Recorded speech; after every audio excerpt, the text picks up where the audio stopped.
Hey, what's going on, everyone? Welcome to Wizards Outlook. We got Cardo Dudley Jr. here. I'm Wilson Tarpe Jr. And as we wind down the year and get to the holidays, the Washington Wizards on the road earlier this evening. Well, literally just a short while ago.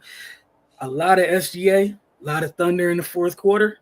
As the Thunder beat the Wizards 123-105. Got some clips that'll be up here while we're talking. But Cardell, we saw this when Washington come out kind of strong early. We saw the home team respond as a team that you come into this game 21-5. I expect you to respond accordingly. If an opposing team punches first. We saw Washington fighting and clawing in the third quarter, and in the fourth quarter, that's when the separation happened. But love to hear your take on exactly how the separation happened, when it happened, and why it happened. I honestly think the separation started in the second quarter when they almost gave up a 40-point quarter.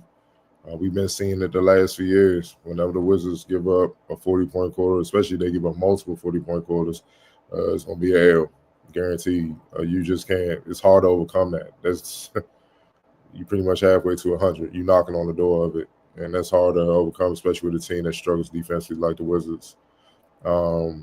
Struggle offensively too. You know what I mean? So you can't just do that, especially against a good team on their home court like the OKC Thunder. That is definitely a finals contender.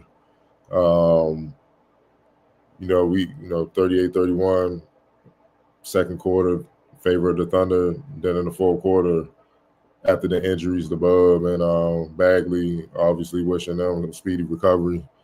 The Thunder just finished them off. You know what I mean? SGA, it goes without saying, he's, him and Ant-Man are battling for top two guard in the league. If someone to say it's him, I can't argue it. The numbers and the wins and stuff, the consistency speaks for itself. 31-7-3. Hold on, no, my wrong one. 41-9-3 assists, 14-25 from the field, 3 of 6 for deep. He gets to the free throw line. He made all 10 of his free throws. And the most incredible thing is my man only had like 3 turnovers, but he also had 3 steals and 3 blocks. He was a plus 25 in the game. He dominated. He dominated, but it wasn't just him. The bench points, 44-33 in favor of OKC. Now, a lot of that has to do with, Bagley getting hurt because he was in a rhythm before he hurt. He was in a rhythm, but, that factor, that X factor is why they were able to also kind of hold them at bay. And then the points in the paint, my Lord, 66-36 in favor of OKC. That's just, honestly, that's second chance points, 22-8, but you allow 66 points in the paint. That's disgusting. Like that means there was no resistance at all. And to me, the Thunder, they took 38 threes. They shot poorly from deep. Otherwise, it would have been worse. But to me, the Thunder, it was similar to the football, where we just gonna keep running it down your throat, Eventually, your defense is gonna break, and then we're gonna get a couple long runs to finish you. And that's what equivalent of what they just did as far as all the points they scored in the paint. They just kept driving. They kept attacking. SGA in the post, steals, transition, getting in the paint, lobs. It was like clockwork. And eventually, fourth quarter, the Wizards broke. They just ain't had the energy to even try to compete and keep up with them, which is why you just can't give up easy points like that, man. You got to have some resistance because later in the game, when you are tired and fatigued and stuff like that, you'll still be able to compete because you're not so worn out from trying to battle back from that deficit. Like it's just no way you can give up that many points. Like they had 32 points in the paint in the first half. In the second half, they even had more, 34. You see what I'm saying? It's just you can't win like that, man. You can't allow people to just live in the paint. Like that's a guard. That's one of the first things a coach would tell a guard: get in the paint. Something always good happen because the defense has to collapse, and then you're gonna find open shooters, or you're going to score. It's one of the two, or you're going to get fouled, get to the free throw line. It's always something good that happens when guards live in the paint. You see what I'm saying? And that's what happened. like I said, Washington is lucky that OKC didn't shoot well from three. They shot 10 for 38 because if they shot well from three, it would have been worse than what it was. See what I'm saying? So I wish I could say they got to change some things, but it's more the same. It's just defensive lapses. One thing I can say is that, for the most part throughout the season, they do fight, but it's defensive lapses where they're just not on the string, man. And it's always it's either they getting blown out or it's like a couple runs in the game where the team just separates and the Wizards can't recover because they just don't have, the overall talent, the experience, and the know-how on both ends of the floor to make up the ground. And that's what you saw tonight. Yeah, like you said, some of the things we've talked about much of this as we get close, near the first half of the season. They're evergreen. Those things that don't change on a night-to-night basis. It was good to see them come out and land that first punch. When teams counter, there's not a response to it. It's just a matter of how long that counter is, right? Or does the counter? Do you take a knee off the counter, or is it a full-blown KO off the counter?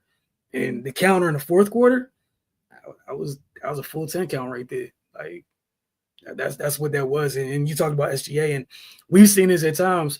I think the most recent thing that pops into mind, like we've seen him against Cleveland a couple times this year, and we've raved about, what Darius Garland and Caris LeVert have done in terms of getting into the paint. SGA is his own different breed in terms of the size and the pace, the craftiness in which he plays with. So if you're already a team that's susceptible to guards getting, quality, like you talked about with coaches would love, hey, get a paint touch. Opposing guards are allowed to get both feet comfortably in the paint. And from there, you get right there. The world is yours as a guard. On any level, the world is yours. Do whatever you want. And especially somebody like SGA. It's about the array of floaters, mid-range shots. Dude got to the foul line almost all night. I know this clip's been on a loop, which this was just ignorant right here. To go behind the back out of that and hit that was absurd. Oh, you're on mute, Cardell. I definitely want to know what you. No, I'm saying, you see what I'm saying? He's just playing with him. Like, yeah. You could like crowd him. Like, your defense supposed to collapse where he don't feel comfortable doing that, and he should be spinning into a defender. One is facing, I think that's Bub over there in the corner. Look at it. Shooter, yeah. You see what I'm saying? You left your big on the island with a guard at the foul line. And Brogdon, he's guarding looking like AJ Mitchell, if I'm not mistaken. That's AJ. Yeah. But AJ was on the heater tonight, so he couldn't really. AJ had it going, so he couldn't really be in. He was 6 or 7, so he paying attention to him. Hey man, look, and this is their small lineup, which is hard to guard. You see what I'm saying? Like their center, their center was in that play. I gotta go back. I think it was homie was it Kendrick? Kendrick Williams, yeah. And he's undersized 5. So now they're faster than you, they're quicker than you, and they can spread you out because all of them pretty much guard. They can all dribble, pass, and shoot. And that lineup's hell for them. So it kind of it makes it hard for the Wizards to keep their bigs on the floor. Like Valanciunas only played 28 minutes. You know what I'm saying? So they had to go to like Marvin Bagley, somebody mobile, and it was close until he got hurt. Not saying they would have won a game, but it was competitive until you got hurt. And now you got to go to a slower lineup, and that favors OKC. And that's why they're deadly, because they can pretty much play any lineup that any team in the league can play. You know what I mean? So, look, man, you should have crowded him. Like, that's a steal or a tie up. Like, I'm jamming you, boom. You see what I'm saying? You know what I mean? It's just playing with him. And by this time, he's already in a rhythm full quarter. He already had it going, so he already know. Yeah, you know when when you're in competition. When it's like boxing. When the fighter don't have much fight in them anymore. So you start playing with him, stuff like that. That's what you kind of see.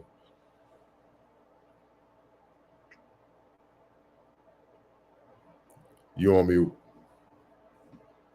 Appreciate you. I was saying you can't have opposing guards just on practice, on principle. Have opposing guards get that high quality of paint touches, and you damn sure can't have elite guards get that type of share of the paint. It's about the points in the paint, and then even defensively at times, like we saw OKC locked down, and Razel Caruso was running around there, raising hell at times, kind of giving them a little spark before they went on that big run.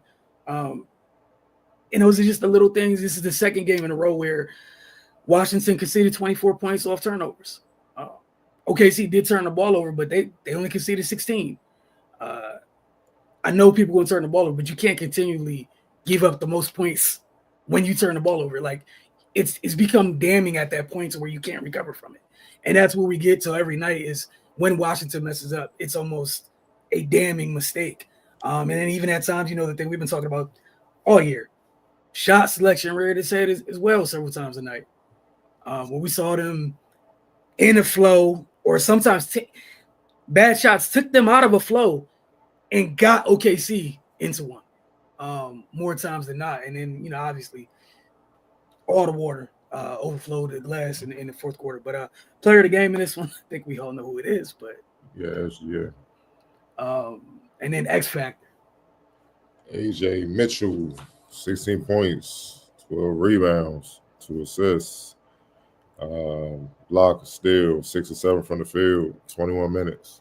That's what I mean by no resistance. Double off the bench. In 21 minutes. Double off the bench in 21 minutes for a 6'5" guard. That's what I'm saying. These are the things that they cannot afford. We hope y'all have a great holidays. We'll tap back in with you guys Thursday night as Wizards welcome the Charlotte Hornets, who will be looking to get their lick back because Washington got them, in their last time out. So appreciate you guys. We'll talk to you soon.